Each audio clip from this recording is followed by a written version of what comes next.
I run Bystander Productions, and I am a graphic designer, I'm a filmmaker, I'm a publisher, I'm an illustrator, web designer.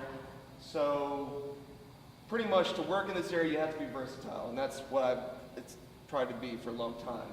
I work for myself, and when I got out of college, I started working for graphic design agencies. And seemed good, 9-to-5 job, get in, do ads all day, clock out. And I just started to feel kind of empty after a year, like I just hated it. And couldn't really get my own ideas out there, I couldn't really establish myself as an individual.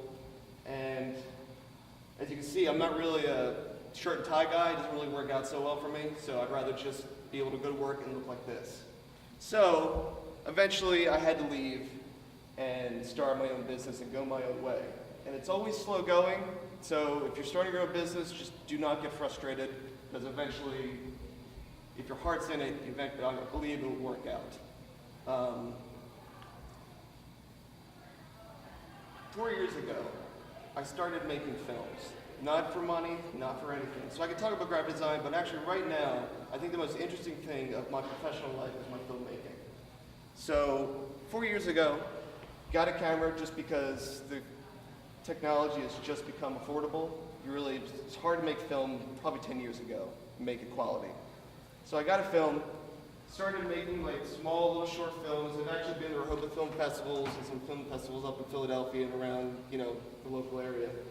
And I didn't go into it thinking I was going to make a dime. It wasn't my point. I always just loved film, and I wanted to make something that was just completely my own vision, and that was it. So I found pretty much, it sounds corny, but I followed my dream. That's what I wanted to do.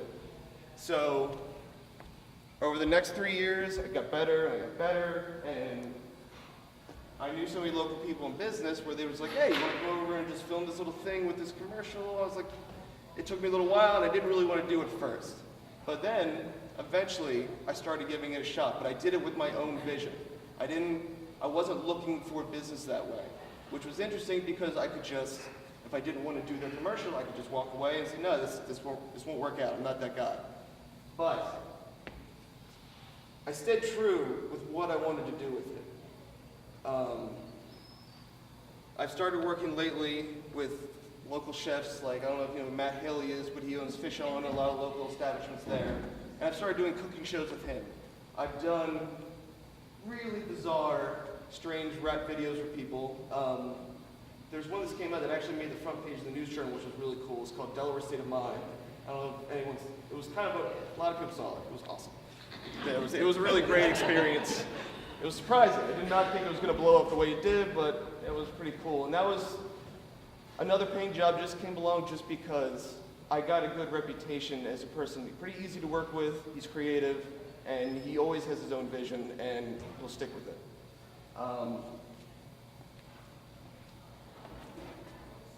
So I guess my main point of all that is, yes, I'm a graphic designer, yes, I'm a web designer, but lately I've completely followed what I've been wanting to do with the film thing for the past 3 years, and it's led me in a very interesting direction. That I'm really beholden to no one with this. I can take any clients I want, and I think because it's my vision and what my frame of mind is for each one, that I'm creating a product that is like no other product around here. And that's why I believe I keep getting the jobs that I'm getting. But really, I think that's my main point. If you have something you love, go into it not trying to make money at first. Just follow it, see if you can do it. And if the money comes along, then yes, then you made the right decision.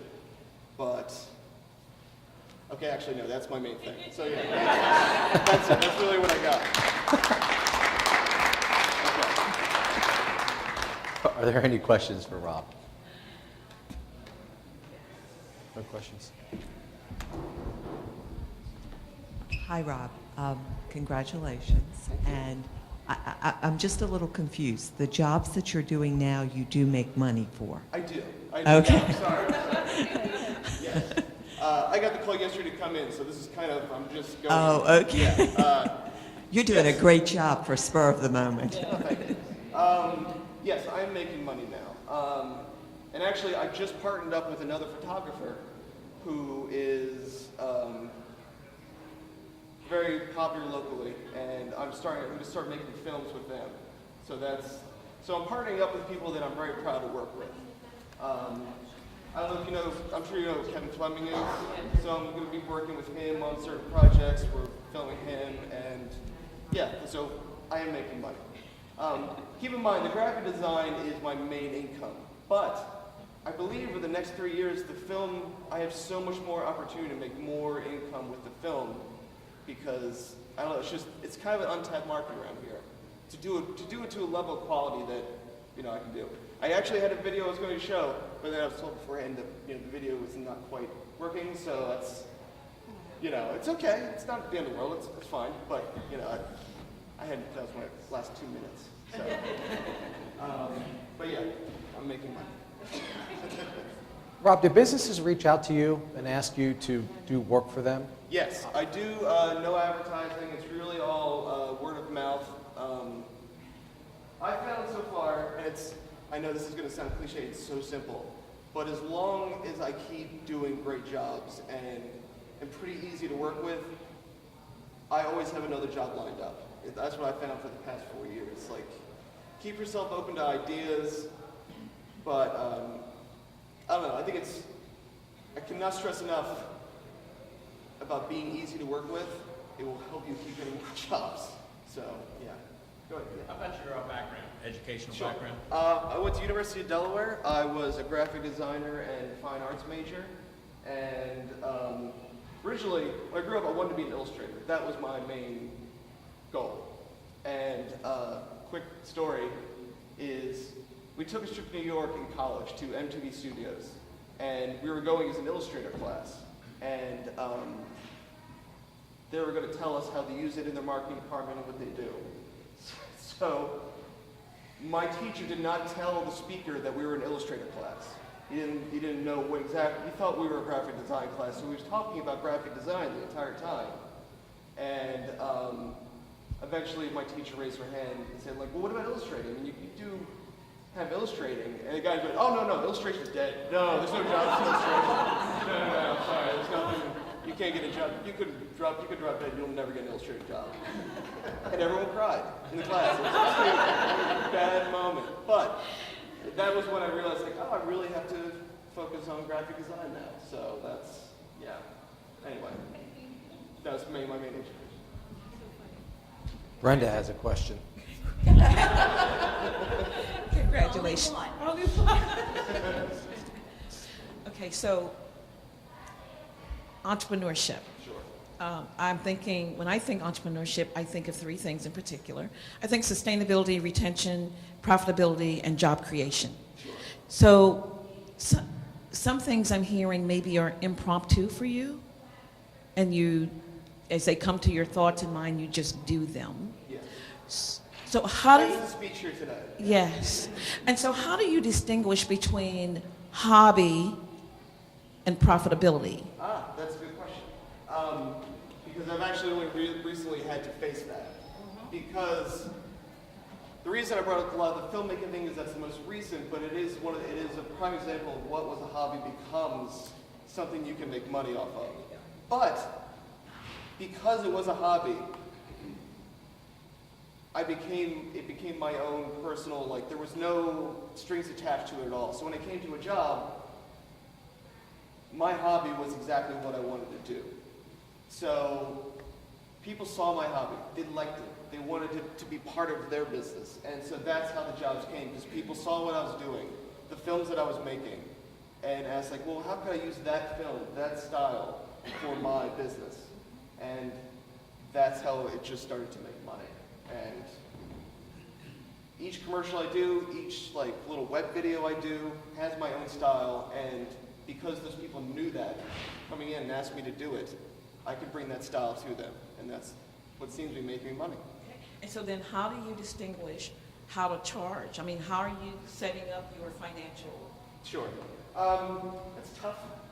It kind of depends on the business, because I have people come to me who are just charity organizations, so I'll ask them, again, this is something I really love doing. So, I have a very specific thing I would charge for graphic design. That's, like a certain amount an hour, blah, blah, blah.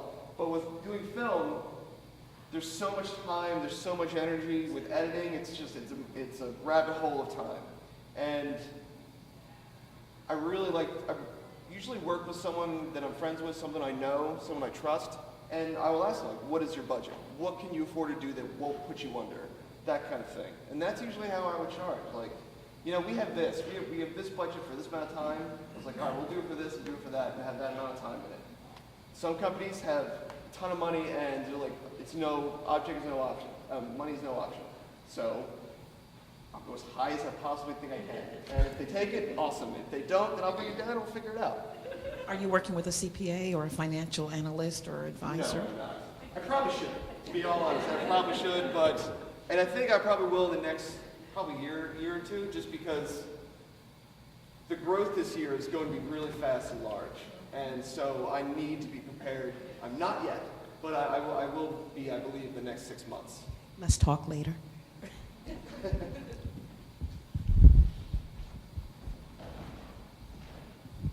Thank you, Rob. And I work for Keena, by the way. So that is why I'm here.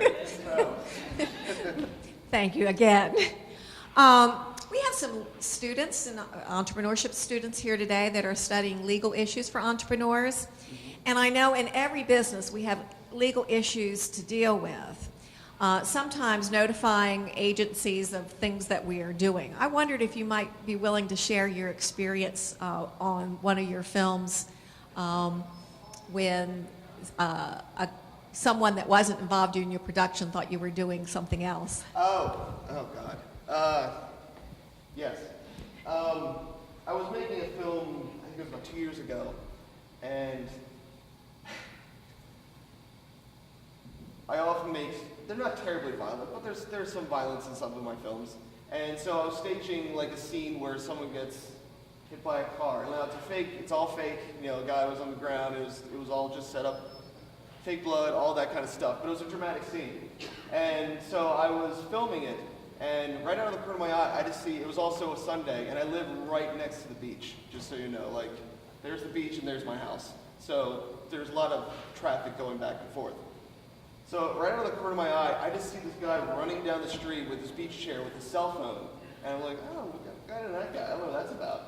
Not really, I get so desensitized to what I'm doing while right in front of me there's a car covered with blood, a guy dead on the ground, and that kind of thing. So 20 minutes goes by, and the guy comes back, he realizes that the guy who was running realizes that I was making a film. And he's like, oh, hey, by the way, I just called 911, and I'm really sorry. And I was like, that's okay, I'm sure it's not that bad. And to my luck, it was summertime, so many people were on vacation. There was a retired FBI guy who saw what happened, and he came over, he's like, all right, look, I saw what happened, you're not doing anything illegal, this isn't a movie for profit or anything, but the cops are coming. They will be here. They call 911, there's no way around it.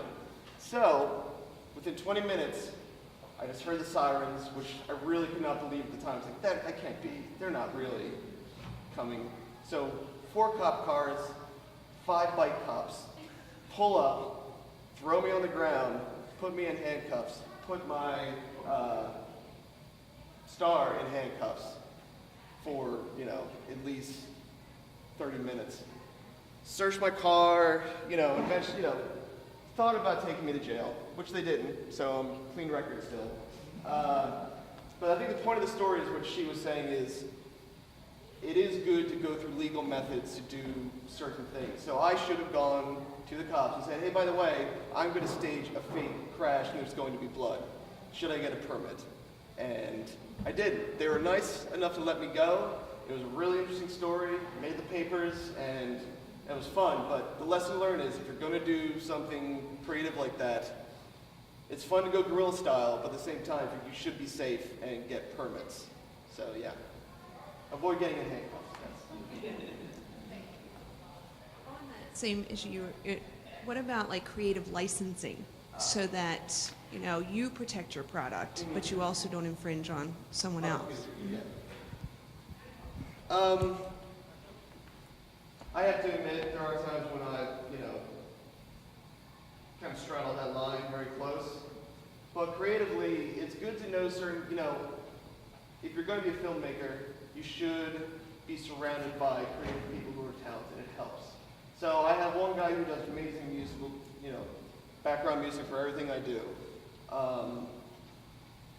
That's really the main problem that you would run into is like music for films, like because a lot of the stuff the stock music is usually pretty terrible. So it's good to reach out and find people who can possibly do music for what you're doing or great stock photography or things like that.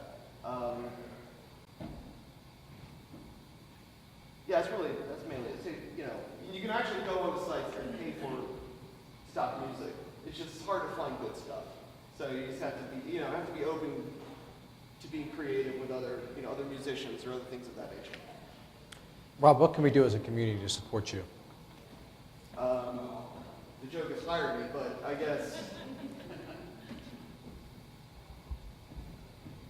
look for small entrepreneurs as far as like graphic design or film goes. Like you don't always have to go to the big company that has the most advertising. I would say find someone, talk to your local communities, like who here is locally who can do this job that I want done. And usually there'll be at least 5 people who can tell you someone locally who can do it just as well as the huge company that you will have to take out a loan for.